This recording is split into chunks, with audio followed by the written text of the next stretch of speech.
more people in the U.S. are following the dietary guidelines and making at least half of their grains whole. By far, the most popular grains in the U.S. are whole wheat, oats, and rice. However, a group of oldie but goodie grains are slowly making their way into Americans' diets. These are often referred to as the ancient grains.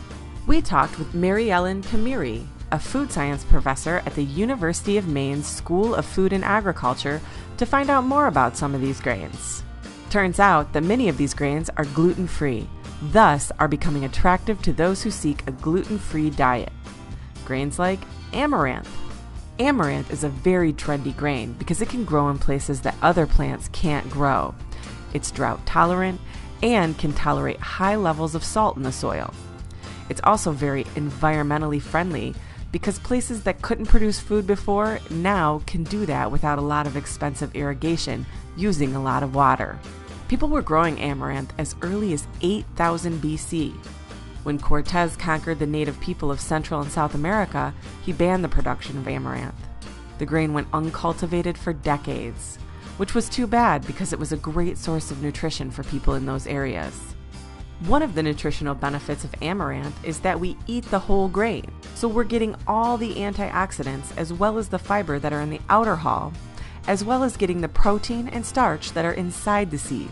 Amaranth does not contain gluten, so it's not great for baking, but can be used in porridges, soups, and simple flatbreads. Buckwheat is also growing in popularity in the U.S. It's a funny little seed, but it's not a true grain. Its closest relative that we eat is rhubarb. Buckwheat is a great source of minerals like zinc, copper, and manganese. It's also high in protein. Buckwheat also does not contain gluten, so it's used more for porridges, soups, and flatbreads. Buckwheat is typically dehulled and ground into a flour. In fact, the French-inspired ploise is a nutty-tasting, bubbly pancake you'll find plenty of in places like Maine and Quebec. Up next is kamut, also known as corazon. Kamut is a very beneficial grain because it is resistant to both salt and drought. It's closely related to wheat and has a very high protein score, comparable to milk protein. So those who are looking to embrace vegetarianism can add a bit of kamut to their diet to help with their protein needs. Another one of these grains that is transitioning from the animal dinner to the human dinner is millet. Most people currently familiar with millet are probably putting it in their bird feeder.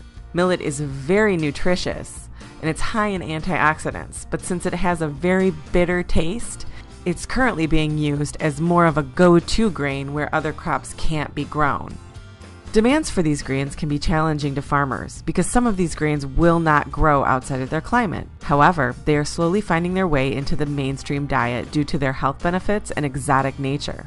So next time you're at the grocery store, remember, a healthy eating pattern includes grains, at least half of which are whole grains. So consider complementing your meal with a lovely side of amaranth.